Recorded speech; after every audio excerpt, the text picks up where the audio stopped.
Hello ladies and gentlemen, this is the second in a series of 4 reviews that I'm doing on Metal Gear Solid. If you haven't watched it, then I recommend looking at my Metal Gear Solid 1 review first, as this one picks up where that one left off. Please be aware this video contains full story spoilers for both games. Metal Gear Solid 2 was released in 2001 for the PlayStation 2. After Metal Gear Solid 1 proved to be an enormous hit, this sequel became the most highly anticipated title of its time. The hype surrounding the game was immense, even to the point that many people bought Zone of the Enders, another Konami title, mainly so they could play the demo for MGS2 included with it. Later that year the full game would release and everyone finally got to see if it would live up to their expectations. The opening starts out well with a methodically slow scene of Snake walking across the Washington Bridge. It's a much more flashy entrance than in the last game. It establishes the scene well and does a good job of getting the player pumped to start playing, thanks to Snake's amazing descent onto the tanker.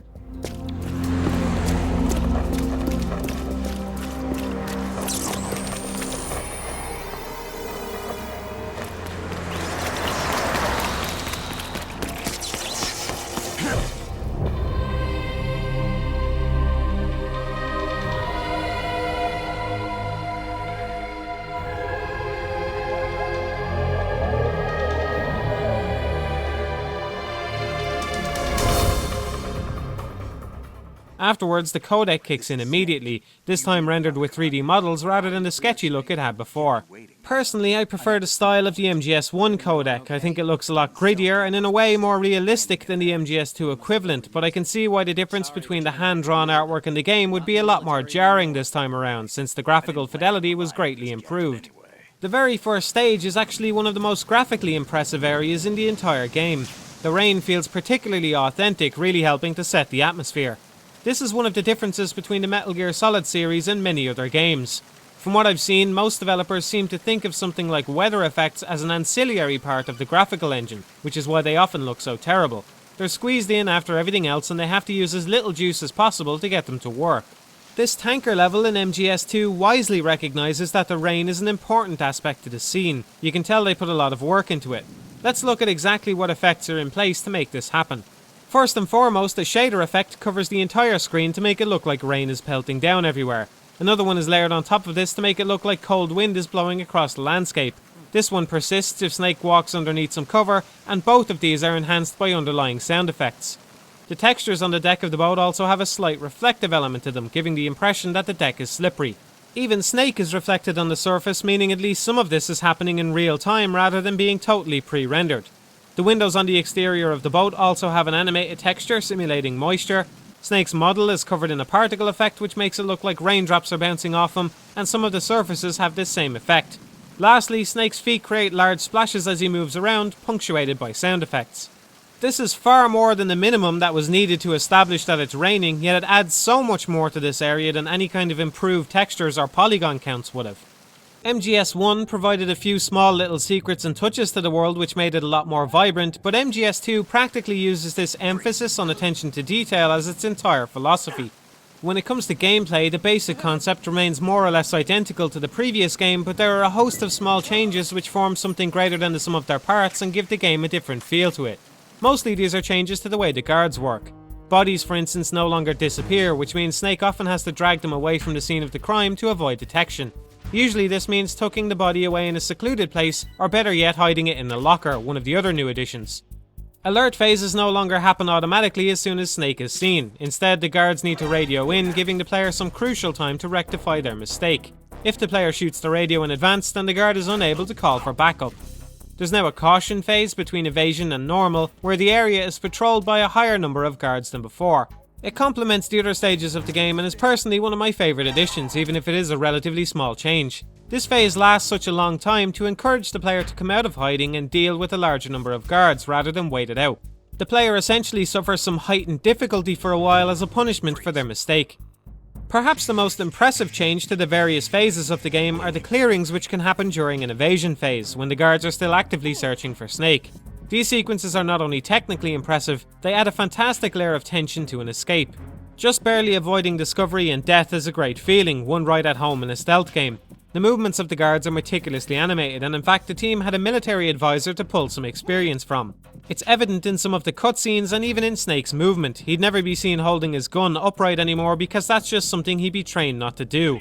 Again, this attention to detail adds a subtle layer of authenticity to the scene. Even though most people probably wouldn't be aware how a squad should move around, it makes perfect sense when you actually see it in motion. In terms of impact on the gameplay, the most noticeable of the various changes is the first-person aiming. In MGS1, only certain weapons could be aimed in first person, whereas MGS2 allows most weapons to be fired this way. Landing a headshot will instantly kill or incapacitate any guard. This means guards are much easier to deal with, but thankfully it's compensated for in a couple of ways. The fact that bodies persist means Snake will often need to remove corpses or at least clear the entire area quickly before the guards catch on. The environments throughout the whole game are often more cramped than Shadow Moses, which makes it more difficult to land headshots than it would have been in MGS1. Lastly, the guards are often far more compacted than they were in MGS1. In the previous game, guards always spread out evenly over whatever area they were in.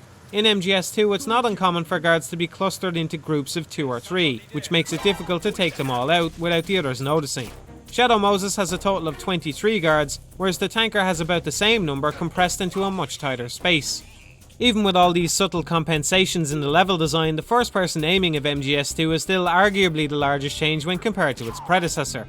That said, it was still possible to easily kill guards in MGS1 using the SOCOM pistol, so really you could say the first-person aiming takes a previously clunky mechanic and improves it significantly, even if it does make the guards much easier to deal with as a result. One thing I can say about all of these changes is that they feel like a logical extension of the elements of the first game. Nothing seems shoehorned in here, the team simply took advantage of advances in technology to extend the core gameplay of MGS1. Snake is equipped with a tranquilizing M9 from the start of the game, which gets put to good use during the boss fight with Olga. I'd say this is a better fight than the Revolver Ocelot one from the first game, partially thanks to the improved aiming mechanics, but mainly because the environment is put to great use. It's only after this battle that the game relinquishes a real pistol to Snake, thereby ensuring that the player can't kill Olga. She reappears later on, and it seems out of character for Snake to kill a pregnant woman, so the game simply doesn't allow it to happen. Eventually, Snake makes it down into the holds of the ship where they decide to throw the player into a succession of rooms filled with Marines. It's nerve-wracking and the game keeps the player on guard by utilising a few nasty tricks, but it doesn't take long to get to the hangar. Only an hour in and Snake is up close with Metal Gear Ray. After uploading some sensitive documents, Snake turns to his primary objective of snapping a few photos of the new Metal Gear. It's a far cry from his previous missions, but this is a Snake very much carrying over his experiences from Shadow Moses Island. Him and Otacon are on a personal and much more peaceful mission to expose Metal Gear this time rather than destroy it. It's clear by now that something big is about to happen, and after the photos are uploaded, Ocelot finally strikes. He takes control of the new Metal Gear, but not before Liquid bizarrely taunts Snake after infecting Ocelot from his hand transplant.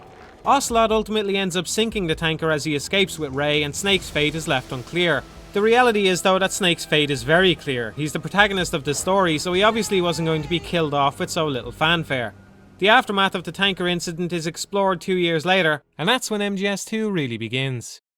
The bulk of the game takes place at an offshore facility designed to contain and deal with the oil released when the tanker sank. There wasn't actually any oil on the tanker, but if I get into every plot point like that, we'll be here all day, so forgive me if I gloss over a few things. Snake is reintroduced, his goal this time to save the president as well as some other hostages from the clutches of terrorists. Immediately though, something is wrong. Snake's voice doesn't sound quite right, and there seems to be some kind of blonde hair popping out from under his mask. Coming into the elevator room, the player gets a brief glimpse at someone that looks like Snake, and you could be forgiven for thinking it might be another clone. But it's not. Once the player gets into the elevator, the rug is finally pulled out from underneath. We're not playing as Snake at all, instead Raiden is going to be the main character for the rest of the game. To understand how impactful this was, it's important to understand the context of MGS2's release. I wasn't joking earlier when I said it was hugely anticipated, it really can't be understated. It received a lot of coverage in the run-up to its release, but the wool had been pulled over everyone's eyes. None of the promotional materials had ever shown Raiden. All the footage showed Snake and most of it took place on the tanker. Even the main menu shows Snake's face and not Raiden's. Snake himself had been one of the things about MGS1 that players had enjoyed most. His voice had become iconic. His battle against Rex and subsequent triumph on Shadow Moses made him into a hero, and his attitude was entirely likeable. Even well before the release of MGS2, he had become an enormously popular character. Soon players would learn that not only was Raiden not Snake, he was practically the antithesis to Snake. Whereas Snake was a battle-hardened veteran, Raiden was a complete rookie. Whereas Snake had Naomi and Mei Ling practically melting in his hands with his casual flirting, Raiden struggles to maintain the relationship he already has with Rose. While Snake had a gruff but handsome look about him, Raiden looked more like a pretty boy who spent a little too long on his hair. This stuff is established very early on in codec conversations, painting a picture of a character that just wasn't going to live up to Solid Snake in any way. Even before Raiden gets properly revealed, the game is already hinting at this. I believe the scene where Raiden runs across Snake in the elevator has a bit of visual subtext going on. Firstly, it says that Snake is already doing a better job than Raiden by getting in before him and taking out the guards there seemingly without any trouble at all. Then, with Snake on the elevator, he rises above Raiden with his back turned to him. This scene basically says that Raiden is beneath Snake, so much so that Snake isn't even aware that Raiden exists. After this subconscious blow, Solid Snake is hinted at to either be dead or be the villain, at the same time that Raiden is revealed. It's fair to say that player expectations are totally smashed at this point, but let's move on from that for now and talk about what happens at the plant. This section begins in stops and starts, with brief amounts of gameplay being interrupted by codec conversations and cutscenes. I suppose this is a problem with breaking the game into two separate parts. Everything needs to be established twice. There's two separate mission objectives, and well over an hour into the game, Dead Cell are only being introduced. Raiden has to be set up as a main character, and Snake has to be reintroduced as Pliskin. There's a lot of time wasted because of the two-tiered way it begins. I'm not saying it would be better if the tanker was removed, it's one of my favourite sections, but the narrative link between the two is fairly tenuous. The tanker section is really just an excuse for the plant to exist, but it didn't necessarily have to be that way. I would say that playing as Snake at the start acts as an important little teaser though. Everything is exactly as you would expect during the tanker chapter, which helps to punctuate the plant chapter even more. That said, the setup time of the game is increased significantly as a result. This chapter doesn't really take off until after Raiden gets to Peter Stillman and is briefed about the bombs placed around the structure. Snake takes Shell too, which means Raiden has 6 struts to clear by himself. The interruptions finally ease off a bit, allowing the player to explore the shell at their own pace. One of the most important changes from the tanker chapter is the way the player needs to log in at a special node in each strut before the minimap will click on. If anything, the radar is more important than ever. The cramped environments often force the camera to pull in even closer than it was in MGS1, and the guards also have some slightly improved vision, becoming suspicious before the player gets in range. As a result, I think the nodes were a poor decision. They don't really improve the game and instead force the player to go into first person mode constantly to scope out an area if they don't want to be seen. The bomb disposal mission itself is nothing to write home about. Although some of the hiding places are clever, it's really just an excuse to get the player exploring the big shell, which is enjoyable in and of itself. This part feels a lot less restrictive than Metal Gear usually does, but the layout of the plant might trick you into thinking it's less linear than it is. The BC connecting bridge has its entrance to Core 1 destroyed. As a result, even once Core 1 is open to the player, it's impossible to cut through it to get to the other side. This reduces the player's options to moving clockwise or anti-clockwise around the facility. It's an improvement, but not by much. Unfortunately, the bomb disposal section is one of the only chances the player has to explore the big shell freely. This ends when the larger bomb is triggered in Strut A and leads Raiden into the fight with Fortune. Since the Fortune fight can't be won, there's not a lot to say about it, although it's a particularly clever and cruel decision to give her a tiny health bar, tempting the player to try and take her out. It's also noteworthy that Raiden fails to kill the very first boss he encounters. You can't really blame him, but it's kind of emasculating nonetheless, as if he didn't have enough going against him already. The first real boss fight comes shortly after in the form of Fat Man. I can see what they were going for here, but I'd hesitate to call it a success. It's not particularly fun to wander around defusing bombs, most of which are placed in completely obvious locations, especially since it comes right after a bomb defusing mission.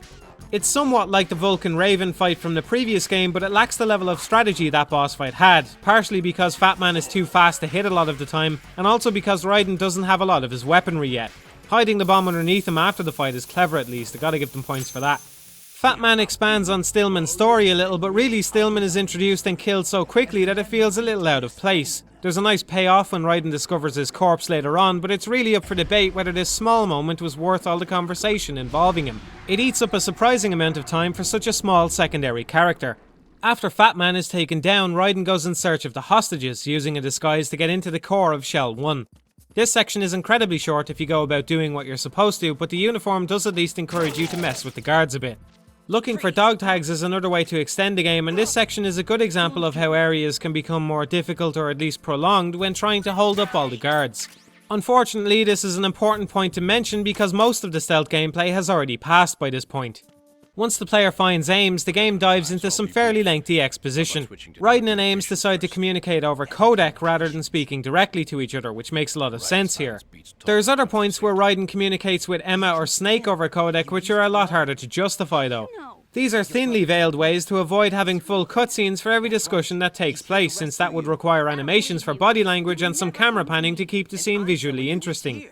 It's much easier to just jump into the codec instead, and I can understand why the team wouldn't have had the resources to animate the massive amounts of dialogue that takes place.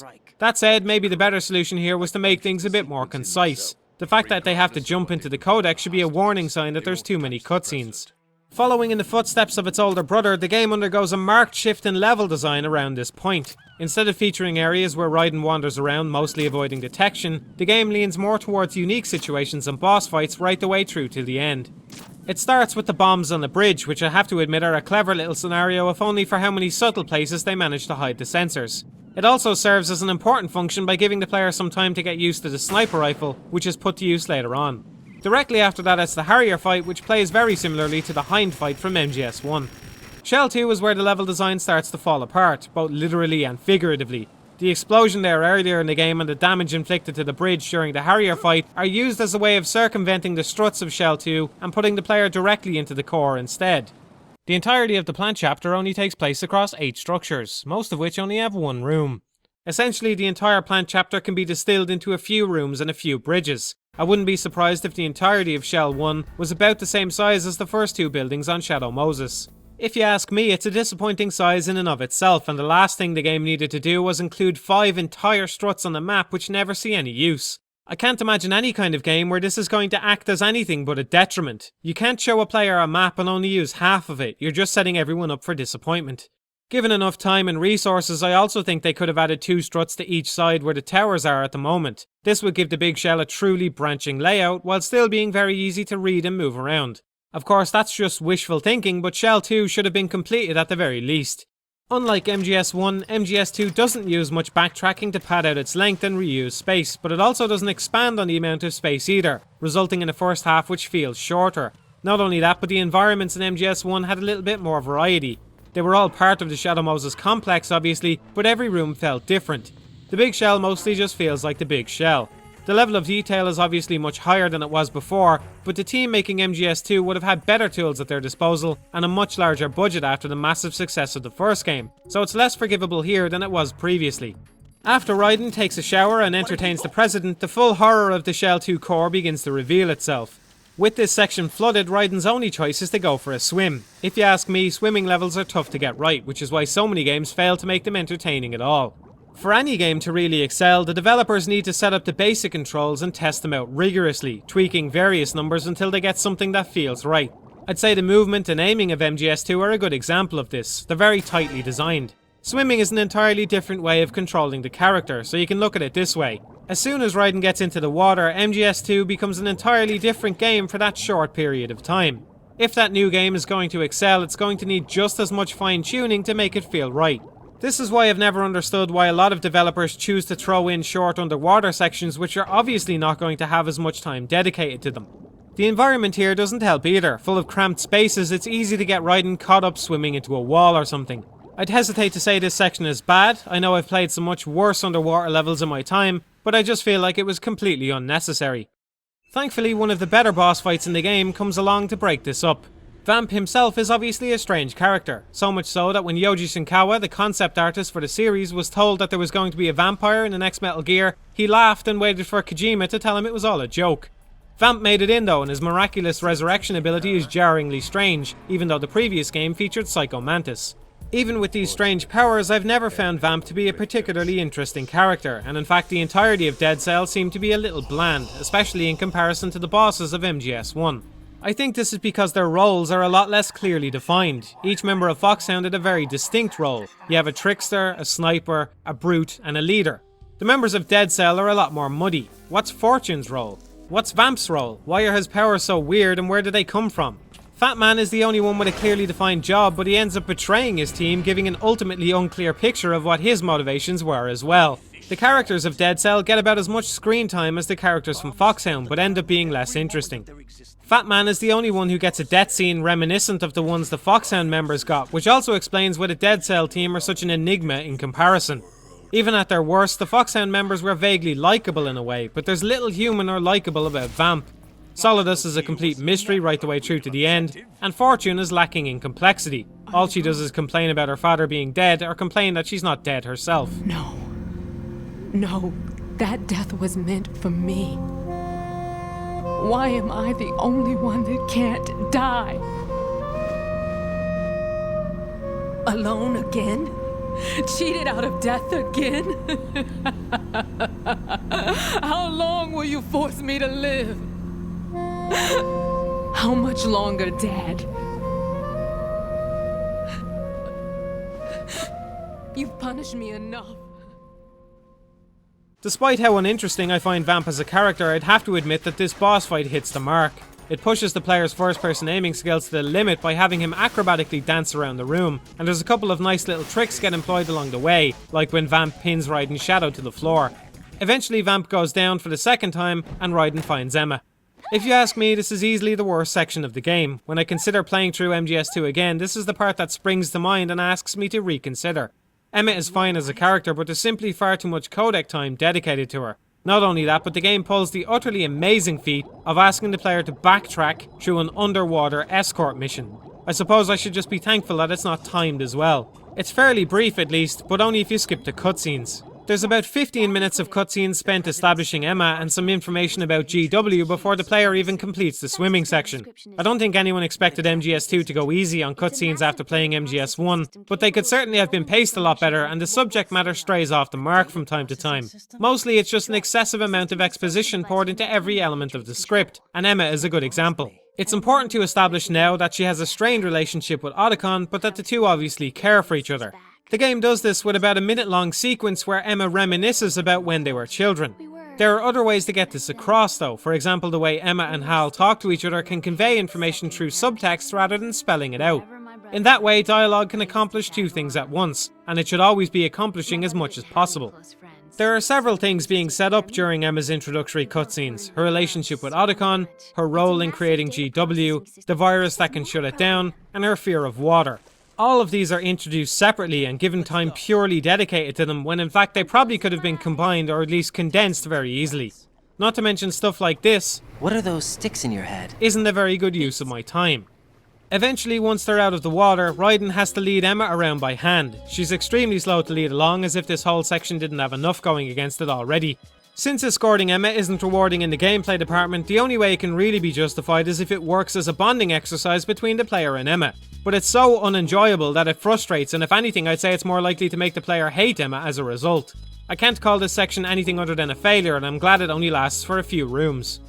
This eventually culminates in the sniping section where Raiden needs to cover Emma as she makes her way across the bridges. Since Raiden isn't the one in danger, this removes the worst thing about sniping from MGS1, where getting hit would spin Snake out of position and reset the camera. The trembling here is still a bit harsh and sometimes frustrating, but it all flows together very smoothly, and the ciphers, guards and mines are put to good use, keeping the player on their toes. Otacon suffers another tragedy on this mission when Emma dies in his arms. Once again, Kojima uses an animal to pull the emotional strings during this scene. Like the wolves of MGS1, the parrot ties the scene together by talking about Otacon. Hal, I miss you. Hal, I miss you.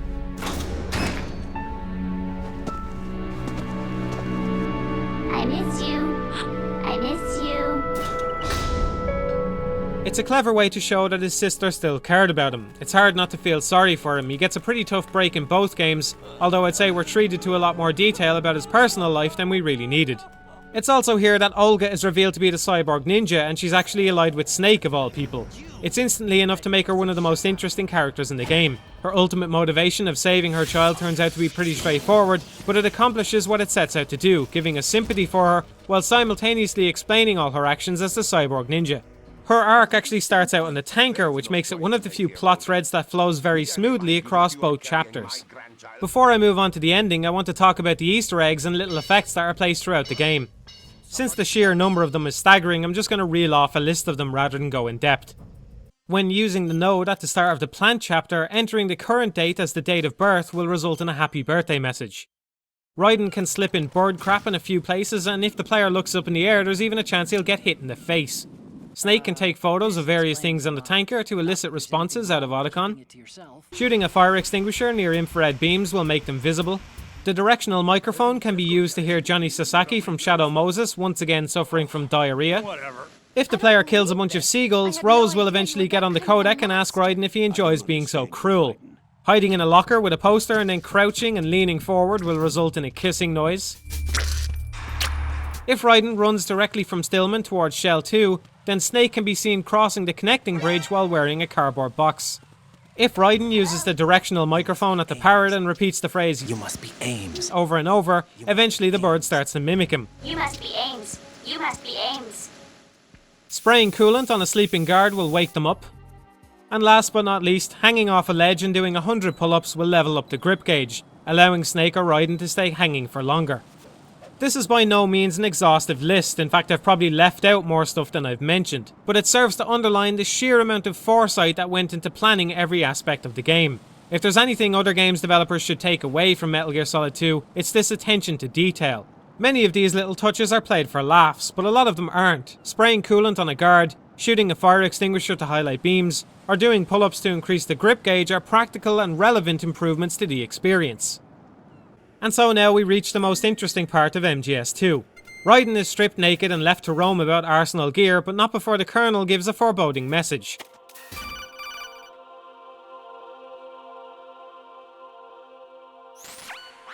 Raiden, do you copy? You must continue your mission. I've lost all my This leads into the insane and amazing collapse of reality that starts to happen near the end. The Colonel is revealed to be part of an AI system that Snake and Raiden are hoping to shut down, the virus they uploaded earlier causing some erratic results in the Colonel's speech. Everything in the game has been leading up to this, and the later reveal that the plant chapter is part of a simulation to turn Raiden into a soldier as capable as Solid Snake by mimicking the events of Shadow Moses. There's numerous parallels throughout the plant chapter to the events of Shadow Moses. Raiden infiltrates from the water and takes off his mask in the elevator. The Colonel is Raiden's contact, and his explanation of the Soliton radar is ripped word for word from Mei Ling's explanation. The bright dot in the middle is you, Raiden. The red dots are your enemies, and the blue cone shape represents their field of vision.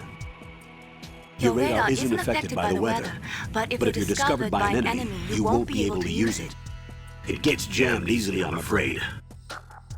It's all made from currently existing technology. You won't be able to use it in an area with strong harmonic resonance, so be careful. Ames dies of a heart attack, Raiden takes on a Harrier similar to the Hind. There's even a cyborg ninja who attempts to cut off Ocelot's hand. I even complained earlier about MGS2 following in the footsteps of MGS1 by leaning more and more on set pieces as the game goes on, and I wonder if that was deliberate as well. The story becomes a meta-narrative here, referencing the player directly and trying to break down the barrier between the game and reality. Raiden represents the player, which is why he barely talks about himself for most of the game, something Rose even gets angry about at one stage. He's not strongly characterized to allow the player to relate. The Colonel even says at one point that the game is a role-playing exercise. Why not? This is a type of role-playing game. I think this is the commonly accepted view of Raiden in MGS2 nowadays, but one thing which puzzled me for a while was the child soldier backstory introduced later in the game. If Raiden is supposed to represent the player, then this seems like a big thing to drop in near the end. It's open to interpretation, of course, but my theory as to why this was included is because most people who would play MGS2 have probably been playing computer games since they were a child. To the world of MGS2, the player is essentially the child soldier that Raiden was, playing games since they could hold a controller. Not only does the story consider who the player is, but it plays off the player's expectations. Snake in MGS1 was a conflicted character looking for something to live for, but in MGS2 he's unambiguously heroic. Throughout the entire game, he's put on a pedestal that the player just can't reach. We desperately want to be playing Snake instead of Raiden, which turns out to be exactly what the Patriots are after. Every cutscene and conversation between Snake and Raiden depicts Snake as the cool, collected one in charge of the situation, and he basically orders Raiden around at several points. Don't go pointing that thing everywhere, kid. Even look at the health bars near the end of the game. Snake's is bigger. Kojima just wasn't sure what way he should follow up the success of the first game, so he took those feelings and turned those into the story for the second one. He gives players everything they expected out of the sequel to Metal Gear Solid. The game builds on its predecessor in a number of very logical ways, adding in many more ways for the player to interact with the environment and vastly improving the AI. Beyond that though, they also changed the protagonist and directly explained how much of the game was ripped off from the events of Shadow Moses. I think this is supposed to make us reflect on sequels in general. Kojima is basically saying that it was easy for them to just make the same game again, and then asking if that's what we really wanted. For many people, it wasn't what they wanted. The backlash after the game's release was fairly harsh from some opponents. I'd attribute this less to the confusing meta-narrative and more to the overabundance of cutscenes. The ratio of cutscene to gameplay hasn't improved at all in MGS2. If you know what you're doing and move from one objective to the next in a timely fashion, then I'd say about 3/4 of the entire game is spent just watching the story, maybe even more. The central theme to this game are memes rather than the genes which bound MGS1 together. It's a concept supposed to logically parallel genes though, so it's a perfect fit for the story of MGS2. The big threat isn't really nuclear weapons, but rather an AI which threatens to censor the internet. This is a much more ethereal concept than global war, and back when the game was released, the internet wasn't nearly as important as it is today. As a result, I think it was harder for people to grasp what the big deal was, reducing the amount of enjoyment they'd get from the story. To fully enjoy the story of MGS2, you need to spend some time reflecting on it. There's several points that are deliberately confusing, and the ultimate goal is to make the player unsure of how much is real and how much is fake. One good example of this is the game over screens. On the tanker, Snake receives the MGS1 game over screen when he dies, as you would expect. Raiden receives a different one, which says mission failed rather than game over. If you died in MGS1, you got the regular game over screen, but if you happened to die in a VR mission, the game said mission failed instead. Not only that, but Raiden's game over screen actually has data pertaining to the game listed there right on screen. It shows the camera coordinates, the number of alerts, and a few other statistics. This screen even pops up during the Arsenal Tengu sequence to remind us how fake everything is. It's worth considering how the fourth wall breaking elements of MGS1 may have impacted the way MGS2 was perceived by many people. If you imagine for a minute that MGS1 never did anything strange like this, then the weird elements of MGS2 would stick out a lot more clearly. Without having experienced anything similar in the first game, these VR elements would have come to the forefront of the player's mind, and this may have suited Kojima's goals better. As it stands right now, someone who plays MGS1 and 2 in the correct order could easily just get to the Arsenal gear section and shrug it off as Kojima playing his usual tricks again. On the flip side, you could say the MGS1 elements improve the Arsenal gear sequence because they keep doubt in your mind about whether it's real or not. I mean, you could argue that a fake game over screen is no more strange than Hideo's name coming up on screen in the middle of a boss. In that way, it makes both games seem equally real.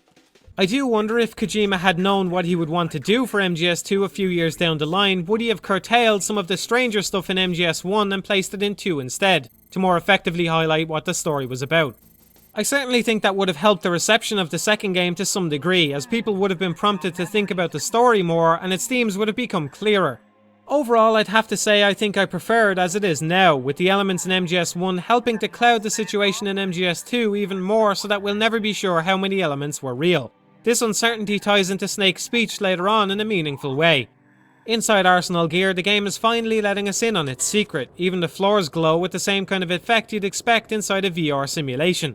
Funnily enough though, it's also around now that the game strikes out with its own personality somewhat. Raiden gets the HF blade and the player is encouraged to go on a killing spree with it. This even contrasts him with Snake, who says he hates using blades. Raiden is finally stepping out of Snake's shadow at this point. The sequence with Snake is one of the better action moments in a Metal Gear game as far as I'm concerned. I think they handled Snake particularly well too, in that he doesn't feel at all like someone you need to worry about or protect. It's not uncommon for allied AI to be tuned so that they do comparatively little damage to enemies compared to the player. This is so the player ends up dealing with most threats themselves. I can see why that seems logical on the surface. The player should be the one playing the game after all, but honestly it's pretty immersion breaking to see an incompetent AI buddy shooting what might as well be pellets at the enemy. Snake is a clear exception to this. He absolutely destroys the Arsenal Tengu, so much so that the player will probably have trouble keeping up with him. This not only makes Snake an enjoyable companion to be stuck in this situation with, but it once again elevates him in the player's eyes, this time doing it during gameplay rather than a cutscene, which makes it more impactful. This leads into the Metal Gear fight in an impossibly huge space designed to move even further away from reality than before. As if that wasn't unreal enough, Raiden then has to take on numerous Metal Gears. The higher the difficulty, the more that need to be taken down before the player can advance. I'm very torn on the Ray fight because I feel like from a gameplay perspective, it's better than the Rex fight from MGS1. Rather than having to chuck chaff grenades all the time, you just have to dodge the attacks, but there are 3 Metal Gears active at once, which means you need to be aware of several potential threats. The attacks are more varied than they were during the Rex fight. Unfortunately, because the player needs to be able to complete this, the Rays are very obviously holding back their attacks throughout the entire thing. Sometimes 2 attacks will come together, but I don't think I've ever seen 3 happen at once, probably because it becomes impossible to dodge at that point. It's a real shame to see all these things standing around being useless, especially since they're excellently designed. Finally, this all leads into a fight with Solidus. Neither Raiden nor the player want to see the Patriots' plan come to fruition by killing Solidus, but neither has any choice. Around now, the Colonel practically taunts Raiden, and by extension the player, when they're at this point of no return. Raiden can't just let himself and Olga's baby die, and the player's only way of avoiding this would be to turn off the console. The voice acting in MGS2 lives up to the expectations set by the first game, and in particular I think the Colonel is the standout role. Initially, there's nothing remarkable about him at all. He's a carryover from MGS1, something familiar and fairly bland in comparison to the other characters. On a second playthrough though, it becomes obvious that the Colonel was an AI all along. His speech lacks a certain element of life to it, but it's so easy to overlook this on the first go through. Imagine what a tough balancing act this is to sound just unnatural enough so that players can see through it if they know the secret, but natural enough so as not to arouse suspicion. To be honest, at first I wondered if I was overthinking this. Maybe Paul Eading, the Colonel's voice actor, turned in a bad performance and it just happened to work out. After comparing his speech to that of MGS1 though, I think it was intentional. He sounds much more natural and at ease in that game than he does in MGS2. If you need to, contact me by codec. The frequency is 140.85. When you want to use the codec, push the select button. When we need to contact you, the codec will beep. When you hear that noise, press the select button. The codec's receiver directly stimulates the small bones of your ear. No one but you will be able to hear it. If you need to, contact me by codec. The frequency is 140.85. When you want to use the codec, push the select button. When we need to reach you, contact you, the codec will beep. When you hear that noise, press the select button. The codec's receiver directly stimulates the small bones of your ear. No one but you will be able to hear it.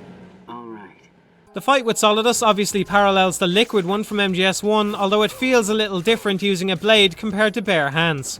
Again, the series wasn't really designed for this sort of combat, so it only operates on a very basic level, but it's the only fight in the game which works this way, and I think these sort of personal fights act very well as a note to end on rather than just leaving it with Metal Gear. Solidus himself is one of the most impenetrable characters in the series, and it's impossible to tell whether he should be considered an antagonist or not since he clearly opposes the Patriots' plans. It's also ridiculously strange to consider that he's the ex-president of the United States and yet didn't seem to arouse the suspicion of Solid or Liquid Snake. Since he's a perfect clone of Big Boss and he looks considerably older than either of them, you would assume one of them would have seen him on TV and become very concerned that Big Boss was the president of the entire country. I get the feeling that Kojima threw the previous revelation about Solidus into the end of MGS1 mostly for shock value and not thinking about how he would have to follow it up. It's out there, even for him. In the end, Snake drives home the ultimate message of MGS2 when he explains it doesn't matter how much of the experience was real. Even on my first playthrough of the game, when much of the story remained unclear to me, I got the immediate impression that Snake is acting as a mouthpiece for Kojima to address the player here. This is the way it makes the most sense to me, and in some ways it acts as a defense of computer games and all storytelling as a form of expression. Kojima is saying that even though the Metal Gear Solid games are completely fake to us, we can still allow them to affect us. They can change our minds about something or inspire us to do great things even if they're just make-believe. We need to pass the torch and let our children read our messy and sad history by its light. We have all the magic of the digital age to do that with. The human race will probably come to an end sometime, and new species may rule over this planet. Earth may not be forever, but we still have the responsibility to leave what traces of life we can. Building the future and keeping the past alive are one and the same thing. The message MGS2 wants to pass on to us is the idea that experiences given through a virtual medium can still inspire us to inspire future generations to experience ideas through virtual mediums. Or something. I think it's recursive, whatever it is. So that ends MGS2. As with MGS1, there are incentives to go back and replay the game again, which is good since it's so short. The dog tags this time are key, and it can be surprisingly addictive making your way through the game to collect them all, especially since they withhold the infinite ammo and stealth items until you grab some. Compared to its predecessor, the game is a big step forward in many ways. The story is certainly a lot more clever than MGS1, although it lacks what that game had in its immediacy since the events are far more muddled. The gameplay has some significant improvements, but they're buried under a larger and more intrusive number of cutscenes and codec conversations. Even though MGS2 is flawed in some ways, and even though it's arguable that MGS1 is a better game overall, I have an enormous amount of respect for what Kojima achieved in this game. Near the start of this video I went into detail about what exactly causes the rain effects in the tanker chapter. They're fantastic, and they would have required the work of programmers and artists to achieve. I singled out those effects because I think they were particularly impressive and important to the scene, but the reality is every aspect of the game would have had the hard work of many people poured into it. To use another example, someone had to establish the artificial intelligence for the birds, make them flock together, make them land, animate them, make them fly away when the player gets near them, make them die when the player goes on a sadistic killing spree. The collective man hours spent just creating the sound effects, programming, modelling, animating and testing those birds could easily be somewhere over 100 hours, maybe even more. It's a mind-boggling amount of effort when you consider what a minor element they are. Try to zoom out then and imagine how much effort the whole game takes to piece together. Games in general, not just MGS2, are such a hugely collaborative effort. In some ways it's a miracle they get made at all. I say this because I want to acknowledge the wonderful work the team put in, since all too often games are attributed to a single person. In fact, it's worth noting that Kojima had a suggestion box in his office during development, where he practically forced people to submit ideas as often as possible, even if they weren't sure about them.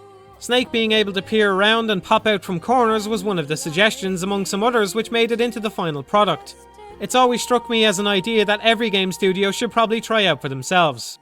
That said, despite the incredibly talented people who must have been on the team to make this game happen, the reality is MGS2 is Kojima's baby.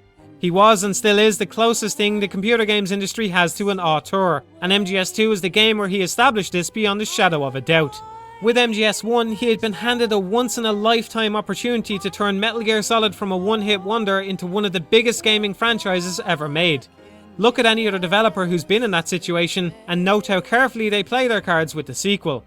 Instead of doing the obvious, Kojima took a huge risk in changing the protagonist, and even played deliberate mind games on his own fans before the game was even released. From the very first moment we saw a trailer featuring Snake, and with no hint of Raiden, we were already playing Kojima's game. In the end, even if the narrative stylings aren't quite to your taste the first time around, there's still an excellent game waiting to be played again, and the entire story can be skipped if that's what you prefer. MGS 1 and 2 are inextricably linked together, and as far as I'm concerned, the former definitely deserves its place in history with the latter. If nothing else, MGS 2 deserves to be passed on to future generations as an early example of reflexive storytelling in a mainstream computer game. Let's just hope it never gets erased from history. In the next video, I'll be taking a bite out of Metal Gear Solid 3, so I hope you'll join me then. Thanks for watching.